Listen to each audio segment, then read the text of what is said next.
أنفسنا ومن سيئات أعمالنا من يهده الله فلا مضل له ومن يضلله فلا هادي له وأشهد أن لا إله إلا الله وحده لا شريك له وأشهد أن محمدا عبده ورسوله أما بعد فإن خير الحديث كتاب الله وخير الهدي هدي محمد صلى الله عليه وسلم وشر الأمور محدثاتها وكل محدثة بدعة وكل بدعة ضلالة وكل ضلالة في النار. فأعوذ بالله السميع العليم من الشيطان الرجيم. بسم الله الرحمن الرحيم. يا أيها الذين آمنوا اتقوا الله حق تقاته ولا تموتن إلا وأنتم مسلمون. يا أيها الناس اتقوا ربكم الذي خلقكم من نفس واحدة وخلق منها زوجها وبث منهما رجالا كثيرا ونساء واتقوا الله الذي تساءلون به والأرحام إن الله كان عليكم رقيبا. يا أيها الذين آمنوا اتقوا الله وقولوا قولا سديدا يصلح لكم أعمالكم ويغفر لكم ذنوبكم ومن يطع الله ورسوله فقد فاز فوزا عظيما.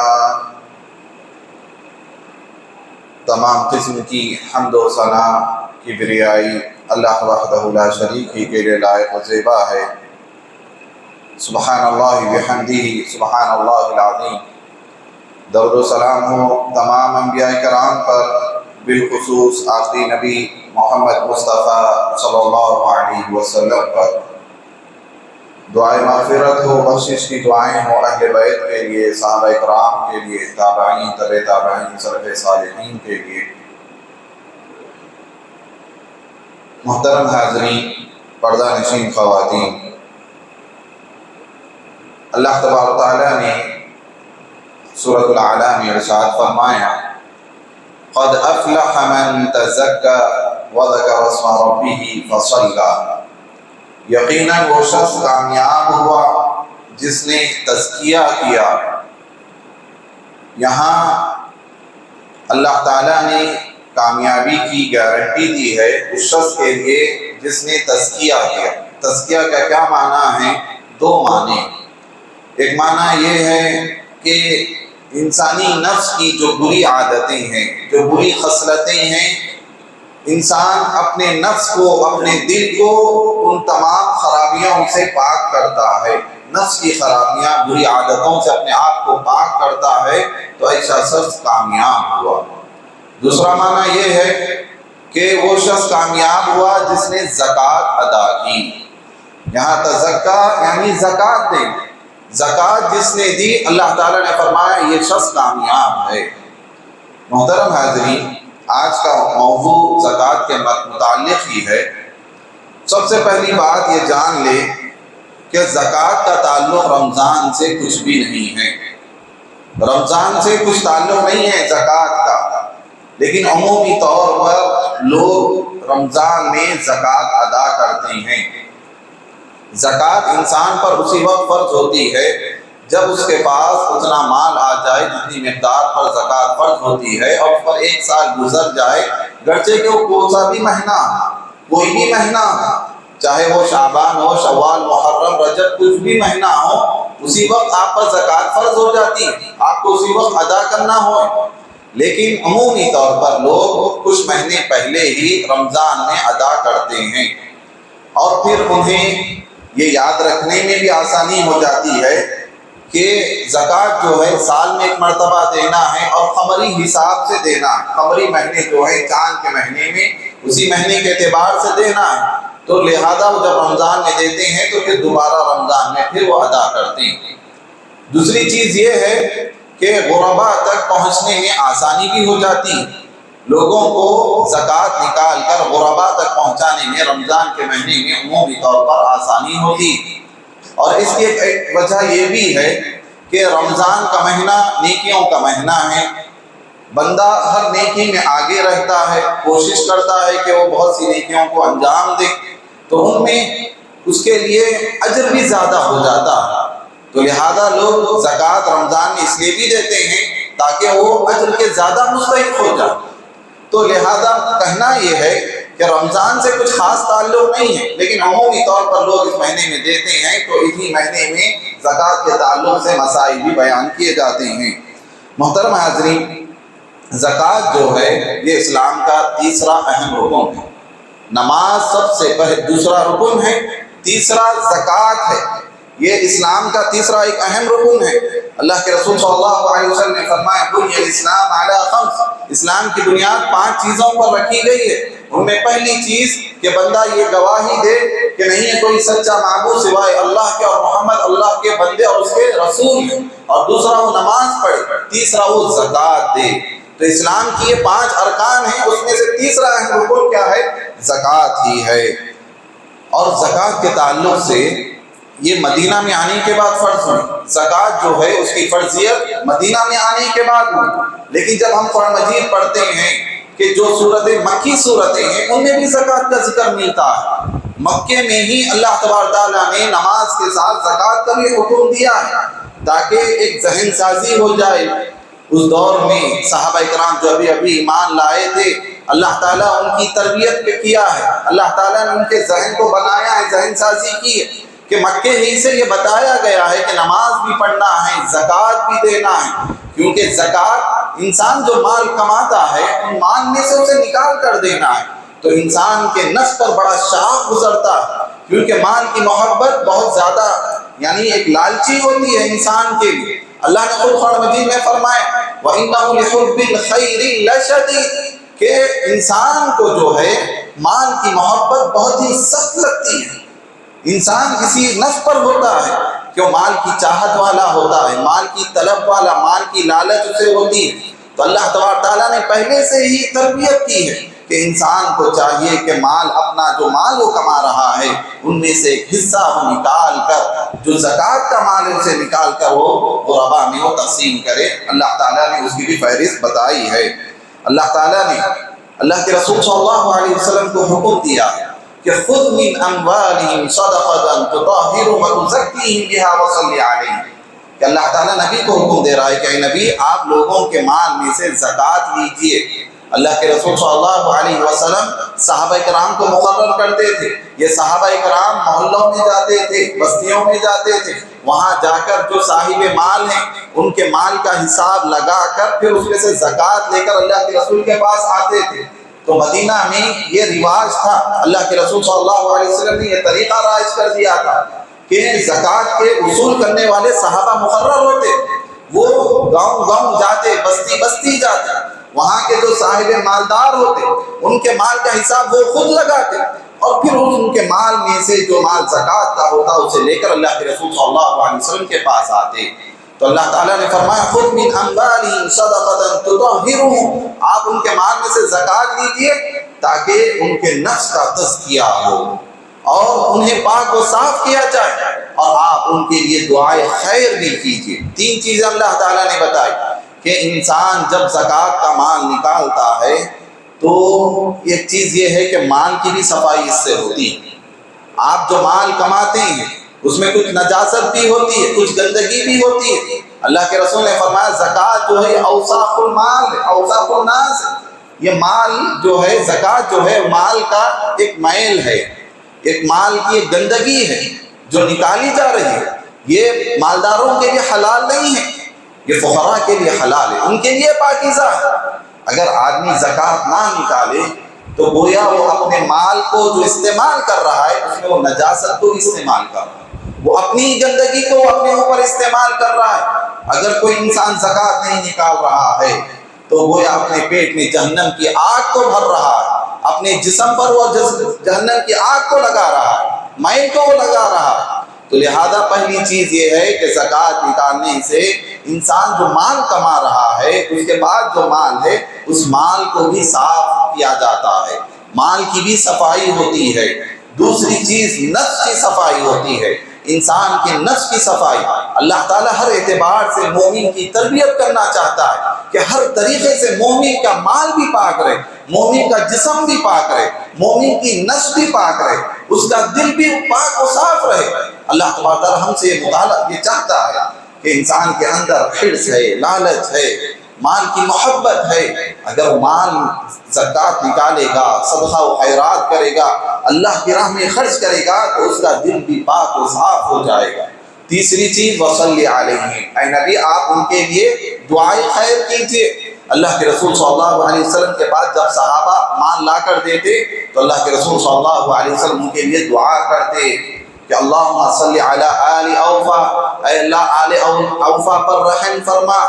تو جو بھی زکوٰۃ اگر دیتا ہے تو اس کے لیے دعا دینی چاہیے۔ جو آدمی زکوٰۃ کا مال آپ کو دیتا ہے تو آپ کو چاہیے کہ وہ اس کے لیے آپ اس کے حق میں دعائے خیر کریں۔ اور دوسری ایک اہم بات یہ بھی ہے کہ زکوٰۃ کا مال جو نکالا جا رہا ہے یہ انسان یہ نہ سمجھے کہ میں کما رہا ہوں، میں اپنے علم کی وجہ سے کما رہا ہوں، میں اپنی ذہانت کی وجہ سے میں یہ مال کما رہا ہوں، میرا یہ کاروبار ہے، میرا یہ فن ہے جس کی وجہ سے میں نے یہ مال کمایا ہے، اب میں اس میں سے کیسے دوں؟ نہیں، یہ آپ کا اللہ تعالیٰ نے اس میں لوگوں کا حق رکھا ہے۔ اللہ نے آپ کو یہ مال دیا ہے، آپ اپنی وجہ سے نہیں کمائے۔ قارون نے تو یہی کہا کہ قارون نے کیا کہا کہ میں اپنے علم کی وجہ سے مال کما رہا ہوں، اللہ تعالیٰ نے اسی غرور کی وجہ سے اسے دھسا دیا۔ تو انسان کو اس غرور میں نہیں رہنا چاہیے کہ اللہ نے جو نعمتوں سے آپ کو نوازا ہے، جو مال سے اللہ نے آپ کو نوازا ہے، یہ آپ کا نہیں ہے، یہ اللہ کا دیا ہوا ہے، اور اللہ کہہ رہا ہے کہ اس میں دوسروں کا بھی حق ہے، تو آپ دوسروں کو ان کا حق دے رہے ہیں، آپ کوئی احسان نہیں کر رہے ہیں ان پر۔ غرباء کو آپ زکوٰۃ کا مال دے کر ان پر کوئی احسان نہیں کر رہے، آپ ان کو ان کا حق دے رہے ہیں، اور آپ اپنے مال کو پاک و صاف کر رہے ہیں، اور اس مال سے آپ کے نفس کی بھی پاکی ہو رہی ہے، تو ہر اعتبار سے زکوٰۃ دینے والے کا فائدہ ہے، تو لہذا اس چیز کو بھی ذہن میں رکھنا چاہیے۔ اسی طرح زکوٰۃ کے بہت زیادہ فائدے ہیں کہ یہ ایک تو ہے غرباء کا تعاون ہے، غرباء کی اس میں مدد ہے، معاشرے میں ایک اچھا اخلاق پروان اس سے چڑھتے ہیں کہ ایک مالدار آدمی جب زکوٰۃ نکالتا ہے تو اس کے اندر بھی ایک سخاوت کا جذبہ، ایک نیکی کا جذبہ پیدا ہوتا ہے، وہ غرباء کی حالت کو محسوس کر سکتا ہے۔ اور جب اللہ تعالیٰ نے فقیر سے یہ کہا کہ تم دوسروں کے سامنے اپنا ہاتھ نہ پھیلاؤ، تو وہ انہیں جب بلا سوال کیے ہوئے دوسروں کے سامنے ہاتھ پھیلائے بغیر ان کے پاس جب مال آتا ہے تو وہ اللہ کا شکر ادا کرتے ہیں، صبر کرتے ہیں اپنی حالت پر۔ یہ رزق کی تقسیم اللہ نے اپنے ہاتھ میں رکھی ہے، اللہ نے کسی کو مالدار کیا ہے، کسی کو غریب کیا ہے، کسی کو فقیر رکھا ہے اللہ تعالیٰ، تو یہ اللہ کی تقسیم ہے، ہر بندے کو اس میں راضی رہنا چاہیے۔ ایک آدمی ہے مال دے کر اللہ تعالیٰ سے شکر کا سوال کر رہا ہے، ایک آدمی ہے وہ مال کو لے کر صبر کر رہا ہے، دونوں کے لیے خیر ہے اس میں، تو ہر اعتبار سے اس میں اللہ تعالیٰ نے بھلائی اس میں رکھی ہے۔ اور جو لوگ زکوٰۃ نہیں دیتے ہیں، قرآن اور حدیث میں ان کے لیے وعیدیں بھی آئی ہیں، سخت وعیدیں ان کے لیے آئی ہیں۔ جو لوگ زکوٰۃ ان کے پاس مال اتنا ہے کہ وہ صاحب زکوٰۃ ہو چکے ہیں لیکن زکوٰۃ ادا نہیں کرتے ہیں، ایسے لوگوں کے لیے کیا وعیدیں آئی ہیں۔ اللہ تعالیٰ نے قرآن مجید میں فرمایا والذین یکنزون الذهب والفضة ولا ينفقونها في سبيل الله فبشرهم بعذاب أليم يوم يحمى عليها في نار جهنم فتقوى بها جباههم وجنوبهم وظهورهم هذا ما كنزتم لأنفسكم فذوقوا ما كنتم تكنزون۔ اللہ تعالیٰ نے فرمایا جو لوگ سونا اور چاندی کو جمع کرتے ہیں، جمع کر کے رکھ رہے ہیں، اسے اللہ کی راہ میں خرچ نہیں کر رہے ہیں، ولا ينفقون في سبيل الله، تو اے نبی آپ ایسے لوگوں کو دردناک عذاب کی خوشخبری سنا دیجیے۔ یہ مال کی محبت میں دنیا میں جو تم مال جمع کر کے رکھ رہے ہو، قیامت کے دن یہ مال کو آگ میں تپایا جائے گا، آگ میں سے کھولایا جائے گا، اور پھر اس کی تختیاں بنائی جائیں گی، اور اس تختیوں کے ذریعے تمہاری پیشانی کو داغا جائے گا، تمہارے پہلوؤں پر داغا جائے گا، تمہاری پیٹھ پر اسے داغا جائے گا، اور کہا جائے گا چکو اپنے مال کا مزہ چکو۔ دنیا میں تم مال جمع کرتے رہے، حرص کی میں، لالچ میں صرف جمع کرتے رہے، لیکن اس میں سے اس کا حق ادا نہیں کیے، آپ نے زکوٰۃ نہیں نکالا اس میں سے، تو اللہ تعالیٰ اسی مال کو تمہارے لیے باعث عذاب بنا رہا ہے کہ آدمی کے پاس فقیر آتا ہے، آ کر کچھ مانگتا ہے تو دینے والے کو اس سامنے جب وہ سوال کرتا ہے تو ایسے میں اس کے پیشانی پر شکن آ جاتے ہیں کہ مجھ سے مانگ رہا ہے، پھر وہ پلٹ جاتا ہے، پہلو بدل دیتا ہے، پیٹ پھیر کر چلا جاتا ہے، تو اللہ تعالیٰ نے انہی چیزوں کو عذاب دے رہا ہے کہ پیشانی پر عذاب دیا جائے گا، پہلو پر عذاب دیا جائے گا، پیٹ پر عذاب دیا جائے گا ایسے لوگوں کو۔ اور ایک حدیث میں اللہ کے رسول صلی اللہ علیہ وسلم نے یہ فرمایا، جو لوگ مال جمع کرتے ہیں لیکن پھر اس میں سے زکوٰۃ نہیں دیتے، قیامت کے دن اسی مال کو ایک سانپ کی شکل دی جائے گی، سانپ کی شکل، اور ایسا سانپ اللہ کے رسول نے فرمایا اس کی منہ کے پاس 2 سیاہ نقطے ہوں گے، یعنی اتنا بھیانک وہ سانپ ہوگا، اور یہ سانپ وہ صاحب مال کے گلے میں طوق کی طرح پہنا دیا جائے گا، ہار کی طرح وہ سانپ کو پہنا دیا جائے گا، اور یہی سانپ اپنا منہ کھول کر اس کے سامنے کھڑا ہو جائے گا اور اس کے جبڑوں کو پکڑ لے گا، اس کے ہونٹوں کو پکڑ لے گا اور کہے گا انا کنزکا انا مالک، میں تیرا مال ہوں، میں تیرا خزانہ ہوں۔ کہ آدمی اگر اس کا حق ادا نہیں کر رہا، جس طرح اللہ تعالیٰ کو تم سے جسمانی عبادت مطلوب ہے، نماز جو ہے یہ اللہ کا حق ہے، زکوٰۃ جو ہے یہ بندوں کا حق ہے، اللہ تعالیٰ کو تم سے بدنی عبادت بھی مطلوب ہے، نماز جو ہے یہ بدنی عبادت ہے، زکوٰۃ جو ہے یہ مالی عبادت ہے، اللہ تعالیٰ کو دونوں چیزیں تم سے مطلوب ہے کہ اللہ تعالیٰ تمہیں عبادت پر رکھا ہے، تمہیں پیدا اسی لیے کیا ہے کہ آپ اللہ کی بندگی کریں، آپ اللہ کی عبادت کریں، جسم سے آپ اللہ کی عبادت کریں، مال سے آپ اللہ کی عبادت کریں، زبان سے آپ اللہ کی عبادت کریں، ہر اعتبار سے آپ اللہ کی بندگی کرتے رہیں۔ تو اللہ تعالیٰ ہم سے یہ چاہ رہا ہے، اگر بندہ عبادتوں میں کوتاہی کرے گا، نمازوں میں اگر کوتاہی کرے گا تو جس طرح اس کا مواخذہ ہوگا، اس پر عذاب ہوگا، ویسے ہی اگر وہ زکوٰۃ نہیں نکالے گا اس پر بھی اللہ تعالیٰ کا اس پر مواخذہ ہوگا، اس پر بھی اسے عذاب دیا جائے گا۔ ایسے لوگوں سے جو زکوٰۃ کا انکار کرتے ہیں، صحابہ کرام نے ان سے جنگ کی ہے۔ حضرت ابوبکر صدیق رضی اللہ تعالیٰ جیسے ہی خلیفہ بنے، کچھ لوگ اٹھے، ان لوگوں نے کہا کہ ہم توحید پر قائم رہیں گے، ہم نماز پڑھیں گے لیکن ہم زکوٰۃ نہیں نکالیں گے، ہم اپنا مال نہیں نکالیں گے، صدقہ و خیرات نہیں کریں گے۔ حضرت ابوبکر صدیق رضی اللہ تعالیٰ عنہ ایسے لوگوں کے خلاف جنگ کر رہے ہیں، ایسے لوگوں کے خلاف حضرت ابوبکر صدیق رضی اللہ تعالیٰ عنہ جہاد کر رہے ہیں، تو یہ بہت بڑا گناہ ہے۔ یہاں تک کہ اگر کوئی شخص زکوٰۃ کا انکاری ہو جائے تو مسلمان بھی نہیں رہے گا، وہ کافر کہلائے گا اگر کوئی زکوٰۃ کا انکار کر رہا ہے۔ ہاں ایک شخص ہے زکوٰۃ کا انکار نہیں کرتا ہے لیکن مال کی محبت میں نکالتا نہیں ہے، تو یہ بہت بڑا گنہگار ہے۔ کہ ابن عباس رضی اللہ عنہ فرماتے ہیں ایسے شخص کی نماز قبول نہیں کی جائے گی، ایسے شخص کا نیک عمل قبول نہیں کیا جائے گا جو زکوٰۃ نہیں ادا کرتا ہے۔ اور اس کے بہت زیادہ نقصانات بھی ہیں زکوٰۃ نہ نکالنے کی وجہ سے، دنیا میں آفتیں انہیں گھیر لیتی ہیں، مال میں کمی ہو جاتی، مال سے برکت اٹھا لی جاتی ہے۔ فرشتے دعا کرتے ہیں کہ جو آدمی صدقہ و خیرات کرتا ہے، فرشتے اس کے حق میں دعا کرتے ہیں اللہ اس کے مال میں اضافہ فرما۔ اگر کوئی آدمی صدقہ و خیرات نہیں کرتا ہے تو فرشتے ایسے حق میں، اس شخص کے حق میں بد دعا کرتے ہیں اللہ اس کے مال کو برباد کر دے۔ تو یہ بہت بڑی ذمہ داری ہوتی ہے۔ اسی طرح زکوٰۃ کے تعلق سے یہ بھی ہے کہ زکوٰۃ کن چیزوں میں نکالی جائے گی۔ 4 قسمیں ہیں زکوٰۃ کی، جن چیزوں میں زکوٰۃ فرض ہوتی ہے۔ ایک تو یہ ہے کہ آپ کے پاس اگر سونا و چاندی اس مقدار میں ہے، یا اسی طرح پیسہ ہے، بینک بیلنس ہے، روپیہ ہے، کسی بھی شکل میں ہو کہ وہ اتنی مقدار کو پہنچ رہا ہے جن مقدار پر سونا یا اسی طرح چاندی پر زکوٰۃ فرض ہوتی ہے۔ تو سونا اگر کسی کے پاس 8.5 تولے ہے، 85 گرام اگر کسی کے پاس سونا ہے، کسی بھی شکل میں ہو، بسکٹ کی شکل میں، زیور کی شکل میں، تو ایسے شخص پر زکوٰۃ فرض ہو جاتی ہے۔ اس پر ایک شرط یہ بھی ہے کہ 1 سال گزرنا ہو، یعنی آدمی مال اس سال اس کے پاس آیا تو آئندہ سال اس پر زکوٰۃ فرض ہوتی ہے۔ تو 85 گرام سونا اگر کسی کے پاس ہے، اس سے زائد اگر ہے تو ایسے شخص وہ صاحب نصاب ہے، زکوٰۃ اسے نکالنا ہوگا۔ اسی طرح چاندی ہے، چاندی 595 گرام 595 گرام، یعنی اگر 60 تولے اگر کسی کے پاس چاندی ہے، اس پر 1 سال گزر رہا ہے، اس پر بھی زکوٰۃ ہے۔ اسی طرح کسی کے پاس اتنا پیسہ ہے کہ جن پیسوں میں وہ 60 تولے چاندی خرید سکتا ہے، تو ایسے شخص پر بھی زکوٰۃ فرض ہے۔ اور کتنا نکالنا ہے؟ 2.5% نکالنا ہے۔ آپ کے مال کا کل مال جتنا آپ کا ہے ان پورے مال میں سے آپ کو 2.5% نکالنا پڑے گا۔ یہ زکوٰۃ کا مقدار ہے۔ اسی طرح دوسری قسم یعنی تجارت پر بھی زکوٰۃ ہے۔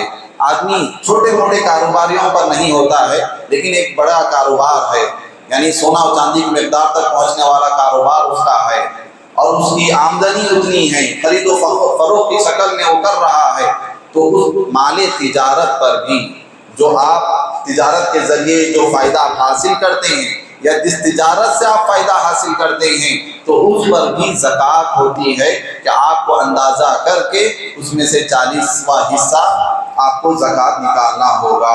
اسی طرح جانوروں پر ہوتی ہے، عمومی طور پر یہاں لوگوں کے پاس وہ چیز نہیں ہوتی، ورنہ گائے پر، اونٹ پر، بکریوں پر ایک مقدار ان کی بتائی گئی ہے کہ اتنی مقدار میں اگر آپ کے پاس ہے تو اس پر بھی زکوٰۃ فرض ہوتی ہے۔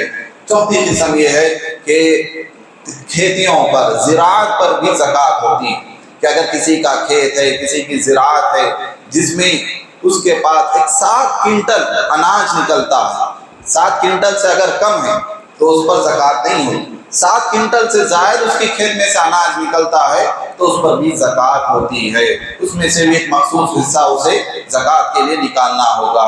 تو یہ 4 قسمیں جس میں زکوٰۃ فرض ہوتی ہے۔ اب رہا زکوٰۃ کا مال کسے دیا جائے، ایک تو یہی ہے کہ زکوٰۃ کی تعریف یہی ہوتی ہے کہ مخصوص مال، یہ 4 جو قسمیں بتایا ہوں میں، انہی پر زکوٰۃ ہوتی ہے، اور یہ بھی مخصوص مال مخصوص مقدار کو پہنچنے پر زکوٰۃ ہوتی ہے۔ اور تیسری چیز یہ ہے کہ یہ زکوٰۃ کی رقم ہر ایک کو تقسیم نہیں کی جائے گی۔ اللہ تعالیٰ نے اس چیز کو بھی قرآن مجید میں بتا دیا، اللہ تعالیٰ نے خاص طور پر اس چیز کو ذکر کر دیا ہے۔ 8 لوگ ہیں، 8 قسم کے لوگ ہیں، انہی میں زکوٰۃ کا مال تقسیم کیا جائے گا، ان کے علاوہ لوگوں کو نہیں دیا جائے گا۔ اللہ تعالیٰ نے سورۃ توبہ میں فرمایا انما الصدقات للفقراء والمساکین والعاملین علیہا والمؤلفۃ قلوبهم وفی الرقاب والغارمین وفی سبیل اللہ وابن السبیل فریضۃ من اللہ، کہ اللہ تعالیٰ نے یہ 8 لوگوں کا تذکرہ فرما دیا کہ یقیناً صدقے کا مال انہی لوگوں میں تقسیم ہوگا۔ پہلا فقراء ہے، دوسرا مساکین ہے۔ فقراء و مساکین یعنی جو لوگ مانگتے ہیں، جن کے پاس کچھ نہیں ہے، زندگی گزارنے کی ضروریات کی زندگی کی چیزیں بھی ان کے پاس نہیں ہیں، ایسے لوگوں کو دیا جائے گا۔ مسکین وہ شخص ہوتا ہے اس کے پاس چیزیں ہوتی ہیں لیکن اس کی ضرورت کے لیے کافی نہیں ہوتی ہے۔ فقیر وہ ہوتا ہے جو لوگوں کے پاس مانگتا ہے، اس کے پاس کچھ نہیں ہوتا، وہ لوگوں کے پاس مانگتا ہوا پھرتا ہے۔ مسکین وہ ہے جس کے پاس ہے لیکن اس کی ضرورت کے لیے وہ چیز کافی نہیں ہے، تو ایسے لوگوں کو زکوٰۃ کا مال دیا جائے گا۔ انما الصدقات للفقراء والمساکین والعاملین علیہا۔ تیسرا وہ جو زکوٰۃ پر مامور ہوتے ہیں، زکوٰۃ کی وصولی پر، زکوٰۃ کلیکٹ کر کے لانے والے جو ہوتے ہیں انہیں زکوٰۃ کا پیسہ دیا جا سکتا ہے تنخواہ کے طور پر، لیکن جو سفراء ہوتے ہیں انہیں زکوٰۃ کا مال نہیں دیا جا سکتا۔ جو مدارس کے یا مساجد کے یا دعوتی سینٹر کے جو سفراء ہوتے ہیں انہیں زکوٰۃ کا مال نہیں دیا جائے گا۔ وہ خاص زکوٰۃ وصول کرنے والے جو ہوتے ہیں ان کو تنخواہ کے طور پر یا ان کو وظیفے کے طور پر زکوٰۃ کا مال دیا جا سکتا ہے۔ والعاملین علیہا والمؤلفۃ قلوبہم۔ چوتھی چیز کہ زکوٰۃ کا مال تالیف خلق کے لیے دیا جائے گا، یعنی ایسا شخص جو ابھی مسلمان ہوا ہے، اب ہمیں اس کی تربیت کرنا چاہ رہے ہیں تاکہ وہ اسلام پر ثابت قدم رہے، وہ اپنے ایمان پر ڈٹا رہے، ایسے شخص کو زکوٰۃ کا مال دیا جا سکتا ہے۔ یا کسی کے تعلق سے یہ خدشہ ہے کہ وہ یا تو وہ دیگر مذاہب مرتد ہونے کا ہے، مرتد ہونے کا کسی کے تعلق سے خدشہ ہے، ایسے شخص کو بھی دیا جا سکتا ہے۔ کوئی کافر ہے لیکن وہ اسلام کو سیکھ رہا ہے، امید ہے کہ یہ شخص اسلام میں داخل ہو جائے گا، تو ایسے شخص کو دیا جا سکتا ہے۔ والمؤلفۃ قلوبہم وفی الرقاب۔ اور اسی طرح 5ویں چیز ہے گردنوں کو آزاد کرنے کے، یعنی غلاموں کو آزاد کرنے کے لیے زکوٰۃ کا مال لگایا جا سکتا ہے۔ بعض لوگ یہاں پر یہ بیان کرتے ہیں ایک مسئلہ کہ جو لوگ جیلوں میں رہتے ہیں کیا انہیں بھی دیا جا سکتا ہے، کیا ان کے مقدمہ ان کے کیس لڑنے کے لیے دیا جا سکتا ہے؟ نہیں دیا جا سکتا، وہ قیدی ہیں، قیدی الگ ہے، غلام الگ ہے۔ قیدی الگ ہوتا ہے، وہ اپنی جرم کی سزا کاٹ رہا ہے، غلام کا کچھ بھی یعنی اس کا یہ نہیں ہوتا، وہ ایک مالک کے تحت ہوتا ہے، غلام ہوتا ہے، تو ایسے غلام کو اپنے مالک سے آزادی کے لیے اسے دیا جا سکتا ہے۔ وفی الرقاب والغارمین، چھٹی چیز ہے قرض دار۔ ایک آدمی ہے، اچھے مقصد کے لیے قرض لیا تھا لیکن اس کا نقصان ہو گیا، جس کی وجہ سے وہ قرض دار ہو گیا، یا تجارت کے لیے قرض لیا تھا، کوئی بھی ایک اچھے کام کے لیے لیا تھا جس کی وجہ سے وہ قرض دار ہو چکا ہے، تو ایسے قرض کا بوجھ ہلکا کرنے کے لیے بھی زکوٰۃ کا مال اس شخص کو دیا جا سکتا ہے۔ اسی طرح ساتویں چیز ہے وفی سبیل اللہ، اللہ کی راہ میں، یعنی اللہ کی راہ میں جہاد کرنے والے، جہاد میں زکوٰۃ کا مال لگایا جا سکتا ہے۔ اسی طرح آخری چیز ہے وفی سبیل اللہ وابن السبیل، مسافر کو بھی دیا جا سکتا ہے۔ ایک مسافر ہے، دیگر ملک میں رہ رہا ہے لیکن کوئی حادثے کا شکار ہو گیا، وہ اپنے ملک میں بڑا مالدار ہے لیکن سفر کی وجہ سے یا تو اس کے ساتھ حادثہ ہوا یا کوئی چوری ہوئی یا کسی ملک میں وہ پھنسا ہوا ہے، تو ایسے شخص کو اپنے گھر کے واپس آنے تک کا خرچ زکوٰۃ کے مال میں سے اسے دیا جا سکتا ہے۔ تو یہ 8 اصناف ہیں، انہی میں مال تقسیم کیا جائے گا زکوٰۃ کا مال، کہ فقراء ہے، مساکین ہیں، عاملین ہیں، اسی طرح غلام ہیں، قرض دار ہیں، مسافر ہیں، مجاہد ہیں، ایسے لوگوں کو ہی زکوٰۃ کا مال دیا جا سکتا ہے۔ تو لہذا یہ زکوٰۃ کے تعلق سے چند مسائل تھے جو میں نے آپ کے سامنے رکھے ہیں۔ جس طرح اگر کوئی صاحب مال ہے، اسے چاہیے کہ وہ زکوٰۃ کے مسائل کو سیکھیں۔ ہم نماز پڑھتے ہیں، نماز ہم میں سے ہر ایک پر فرض ہوتی ہے، تو ہم سب وہ نماز کا طور طریقہ سیکھتے ہیں۔ ہم میں سے ہر ایک کو طہارت کی نوبت ہوتی ہے، ہم طہارت کے مسائل سیکھتے ہیں، لیکن اگر آپ کے پاس مال ہے تو آپ کو چاہیے کہ آپ زکوٰۃ کے متعلق مسائل سیکھیں، علماء سے آپ سیکھیں، ان کے سامنے آپ رکھیں میرے پاس اتنا مال ہے تو کیا اس میں زکوٰۃ ہے یا نہیں ہے۔ یہ تمام لوگ کیا کرتے ہیں، اپنے طور سے اندازہ لگا لیتے ہیں کہ میرے پاس اتنا مال ہے تو شاید میں اتنا دے دوں گا، اتنا پیسہ میں لگا دوں گا تو میری زکوٰۃ ختم ہو جائے گی۔